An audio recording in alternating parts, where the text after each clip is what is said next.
Part की शुरुआत वहीं से होता है जहां पर पिछला पार्ट खत्म हुआ था। हाँ जून और बोरा अपने हाई स्कूल विजिट करने आए थे। जाते समय हाँ जून बोरा से पूछता है, तुमने बीच में ही क्यों हाई स्कूल ट्रांसफर कर लिया था? यह सुनकर बोरा चुप हो जाती है। हमें पास्ट का सीन दिखाया जाता है। बोरा अपने डैड से डरकर अलमारी में छिपी हुई थी। उसके डैड उसे ढूंढते ढूंढते हे योंग के घर पर भी आ गया था। हे योंग की मॉम अलमारी खोलकर कहती है, डरो मत, वह चला गया है। बोरा रोते हुए कहती है, वह मेरे स्कूल में भी आ जाएंगे। डैड कहते हैं, तुम डरो मत, हम तुम्हारा स्कूल ट्रांसफर कर देंगे। घर जाते हुए बोरा को सामने कोई दिखता है और वह घबरा जाती है। इधर हे योंग जी वूक के बारे में सोच रही थी और जी वूक के पास ऊपर जाने वाली थी। तभी उसे बोरा की कॉल आती है। इसके बाद हमने देखा कि हे योंग जाकर जी वूक को किस कर लेती है। हे योंग किस करते हुए नीचे देख रही थी। नीचे यूजे था जो उन दोनों को किस करते हुए देख रहा था। उन्हें ऐसे देखकर वो वहां से चला जाता है। जी वूक हे योंग को कमर से पकड़ने जा रहा था। हे योंग उससे दूर होकर कहती है, शुक्र है हम लोग बच गए। जी वूक को कुछ समझ नहीं आ रहा था। हमें 10 मिनट पहले का सीन दिखाया जाता है। बोरा ने सामने यूजे को देख लिया था। यूजे देखता है कि जी वूक फोटो लेकर ऊपर वाले रूम में जा रहा था। यह देखकर बोरा जल्दी से हे योंग को कॉल कर देती है। जी वूक कहता है, यूजे हमें देख रहा था इसलिए तुमने मुझे किस किया। हे योंग कहती है, यूजे तुम्हें ऊपर जाते हुए देख रहा था, अगर तुम नीचे नहीं आते तो उसे शक हो जाता। जी वूक कुछ नहीं कहता। हे योंग चौंकते हुए कहती है, क्या यह तुम्हारा पहला किस था? जी वूक तब भी कुछ नहीं कहता। हे योंग कहती है, हमारे होंठ सिर्फ टच हुआ था, यह एक प्रॉपर किस नहीं थी। यह सुनकर जी वूक उसे किस कर लेता है। हे योंग उसे दूर करती है लेकिन जी वूक उसे करीब लाकर फिर से किस करने लगता है। दोनों थोड़े दूर हो जाते हैं। जी वूक कहता है, अगर तुम इस फेक मैरिज के लिए कुछ भी कर सकती हो तो मैं भी इसे पूरी तरह से एंजॉय करूंगा। इधर यूजे को दिखाया जाता है जो आंखों में ड्रॉप डाल रहा था। मैनेजर आकर कहता है, पहले पेमेंट करो। यूजे पेमेंट करने चला जाता है। यूजे को पता चलता है कि जी वूक यहां पहले काम करता था। यूजे पूछता है, क्या जी वूक की शादी हो गई? मैनेजर कहता है, मुझे नहीं पता, लेकिन उसने कभी किसी को डेट नहीं किया। यह सुनकर यूजे चौंक जाता है। मैनेजर कहता है, जी वूक के जाने के बाद कई लड़कियां उसके बारे में पूछ रही थीं, लेकिन तुम पहले लड़के हो। और फिर मजाक में कहता है, तुम्हें उसे हाथ से जाने नहीं देना चाहिए। यूजे समझ जाता है कि मैनेजर क्या कहने की कोशिश कर रहा था। यूजे जल्दी से कहता है, नहीं नहीं, मैं उस टाइप का लड़का नहीं हूं। इधर घर में आयरिन को यूजे पर शक होने लगा था, क्योंकि जब दोनों हे योंग के घर से आ रहे थे तो यूजे ड्राइवर को रास्ता बता रहा था और उसे यह भी पता था कि हे योंग के घर का फर्नीचर पुराना है, जैसे वह पहले भी वहां गया हो। आयरिन यह सब सोच रही थी, तभी वहां यूजे आ जाता है। आयरिन कहती है, अब तुम्हारी तबीयत कैसी है? यूजे कहता है, हाँ अब मैं ठीक हो गया हूं। ब्रश करते हुए यूजे सोच रहा था, क्या उन्होंने सच में शादी की है? इधर हे योंग और जी वूक दोनों को ही नींद नहीं आ रही थी। जो पहले हुआ था वो सोच सोच के ऐसे करते करते सुबह हो जाती है। जी वूक को अब कंट्रोल नहीं हो रहा था क्योंकि उसके पेट में गुड़गुड़ शुरू हो गया था। जी वूक नीचे आकर कहता है, नहीं मैं अंदर नहीं जाऊंगा, और बाहर के वॉशरूम इस्तेमाल करने जा रहा था। इतने में बोरा उसे रोक कर कहती है, जीजू आप कहां जा रहे हो? जी वूक बहाना मार देता है, नहाने। जब वह जा रहा था सामने से स्यूंग आ जाती है और कहती है, कहां जा रहे हो? बोरा कहती है, नहाने जा रहे हैं। स्यूंग कहती है, मैंने ब्रेकफास्ट लाया है, पहले खाकर जाना। बेचारे को तो बहुत जोर से पेट में गुड़गुड़ हो रहा था और दोनों उसे जाने नहीं दे रहे थे। वह और कंट्रोल नहीं कर पाता और घर के अंदर वाले वॉशरूम में चला जाता है। जब वह वॉशरूम से निकलता है, स्यूंग उसे कहती है, आजा ओ साथ में ब्रेकफास्ट करते हैं। हे योंग उसे गुस्से से घूर रही थी। जी वूक यह देखकर सिग्मा बनकर उनके साथ बैठ जाता है और कहता है, खाने के लिए शुक्रिया। बोरा कहती है, इसके बाद हम लोग एक्सरसाइज करने जाएंगे। जीजू आप भी हमारे साथ चलोगे? जी वूक मना कर देता है। हे योंग कहती है, क्यों, तुम्हें मेरे साथ एक्सरसाइज करते हुए एंजॉय नहीं करना है? जी वूक यह सुनकर कांसने लगता है। स्यूंग पूछती है, क्या तुम दोनों की लड़ाई हुई है? बोरा कहती है, लड़ाई नहीं हुई थी। स्यूंग कहती है, तो क्या हुआ?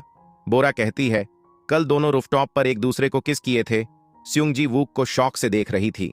जी वूक कहता है, मैं नहीं, हे योंग ने मुझसे बिना पूछे किस किया था। हे योंग कहती है, जो तुमने किया, तुमने तो मुझे कमर से पकड़कर किस किया था। स्यूंग पूछती है, क्या तुम दोनों डेट कर रहे हो? जी वूक कहता है, हाँ। बोरा कहती है, कल दोनों रूफटॉप पर एक दूसरे को किस किए थे। स्यूंग जी वूक को शौक से देख रही थी। जी वूक कहता है, हे योंग ने मुझसे बिना पूछे किस किया था। हे योंग कहती है, जो तुमने किया, तुमने तो मुझे कमर से पकड़कर किस किया था। स्यूंग पूछती है, क्या तुम दोनों डेट कर रहे हो? जी वूक कहता है, नहीं, और फिर कहता है, ये तो किसी को भी किस कर लेती है। अगर यूजे इसे देख रहा होता है। दोनों फिर से लड़ाई करने लगते हैं। इधर ग्यू ह्यून हा जून के पास आकर कहता है, तुम कैसे सेक्रेटरी हो जिसके पास सीईओ को खुद आना पड़ता है। हा जून कहता है, क्या हुआ, आज तो वीकेंड है। ग्यू ह्यून कहता है, मैं तो बस तुमसे बात करना चाहता था, तो बताओ पार्टी कैसी रही। हा जून कहता है, हाँ अच्छी थी। ग्यू ह्यून इनडायरेक्टली बोरा के बारे में पूछता है, तुम्हारा राइटर दोस्त कैसा है, क्या वह अभी भी कहानी लिखती है। हा जून कहता है, अगर आपको फिक्र है तो आप उसे कॉल क्यों नहीं कर लेते। ग्यू ह्यून कहता है, वह तो मेरा कॉल ही नहीं पिक कर रही है। हा जून ग्यू ह्यून की तरफ देखता है। ग्यू ह्यून को रियलाइज्ड होता है और सीरियस होकर कहता है, मेरे पास तुम्हारे दोस्त का नंबर कैसे आएगा, मैं उसे कॉल करूंगा। तभी हा जून को बोरा की कॉल आती है। कॉल उठाने के लिए हा जून वहां से चला जाता है। ग्यू ह्यून अपना फोन चेक करता है। बोरा ने अभी तक उसके मैसेज का कोई रिप्लाई नहीं दिया था। तभी ग्यू ह्यून को अचानक बोरा की कॉल आती है। बोरा उसे कुछ कहती है जिसे सुनकर ग्यू ह्यून खुश हो जाता है और वहां से चला जाता है। हा जून सोचता है, इसे क्या हुआ। ग्यू ह्यून वहां पहुंच जाता है। बोरा पुलिस स्टेशन से निकलकर ग्यू ह्यून के पास आकर कहती है, मैंने केस वापस ले लिया है। यह सुनकर ग्यू ह्यून हैरान हो जाता है। बोरा कहती है, मैं नहीं चाहती कि मेरी वजह से हे यॉन को कंपनी में कोई मुश्किल हो। ग्यू ह्यून कहता है, मैं हे यॉन को क्यों कुछ करूंगा, और मैं यहां मिस हे यॉन की बहन से नहीं, राइटर बोरा से बात करने आया हूं। बोरा कहती है, इसकी कोई जरूरत नहीं है, मैंने केस वापस ले लिया है और अब आपको ऑर्फनेज होम में वॉलंटियर बनने की भी जरूरत नहीं है। ग्यू ह्यून कहता है, नहीं, मैं अपना वादा पूरा करूंगा। बोरा कहती है, इसकी कोई जरूरत नहीं है, मैंने आपको माफ कर दिया है। दोनों बात कर रहे थे, तभी बोरा अपने डैड को वहां दिखती है। डैड को देखकर उसे वहीं सब याद आ जाता है। डैड उन दोनों की तरफ देखने जा रहा था। बोरा जल्दी से ग्यू ह्यून का हाथ पकड़कर वहां से भाग जाती है। ईदार हे यॉन को दिखाया जाता है, जो बिल्ली की पोटी साफ कर रही थी। हे यॉन कहती है, इसे मैं क्यों साफ करूं, इसे तो जी वूक को करना चाहिए, और जी वूक को बुलाने के लिए ऊपर जाती है। जी वूक रूम में नहीं था। हे यॉन रूम में आकर फ्लोर का टेम्परेचर चेक करती है और बेड बिछाकर देखती है कि कहीं फ्लोर ज्यादा ठंडा तो नहीं है। जी वूक को दिखाया जाता है, जो हे यॉन की मॉम से मिलने आया था। इसके बाद जी वूक उनसे हे यॉन के बारे में बात कर रहा था। मॉम भी हे यॉन का नाम लेती हैं। यह सुनकर जी वूक हैरान हो जाता है और खुश होकर हे यॉन को कॉल करने जाता है, लेकिन रुककर कहता है, क्या वो इस राज के लिए मुझे माफ कर पाएगी। उधर ग्यू ह्यून और बोरा एक गली में आ गए थे। बोरा को डरा हुआ देखकर ग्यू ह्यून अपना कोट उसे उड़ा देता है और उसके पास बैठकर गाना गाने लगता है। बोरा गाना सुनकर उसे देख रही थी। ग्यू ह्यून कहता है, क्या हुआ। बोरा कहती है, ये मेरी फेवरेट सॉन्ग है। ग्यू ह्यून कुछ नहीं कहता और फिर से गाना गाने लगता है। बोरा ग्यू ह्यून को देखकर उसके साथ बिताए कुछ मोमेंट को याद करने लगती है। जब दोनों बाहर निकलते हैं, ग्यू ह्यून को तो ठंड लग गया था। बोरा ग्यू ह्यून को उसका कोट दे देती है और उसे थैंक्स कहती है उसे कंफर्ट करने के लिए। ग्यू ह्यून कहने लगता है, क्या हम फिर नहीं मिलेंगे। बोरा ना कहती है, लेकिन दोनों ही एक दूसरे को देख रहे थे। सीन अगले दिन शिफ्ट होता है। जी वूक बिल्ली को खाना दे रहा था। बोरा नीचे आकर फ्रिज से जैम निकालती है, लेकिन जैम उससे नहीं खुल रहा था।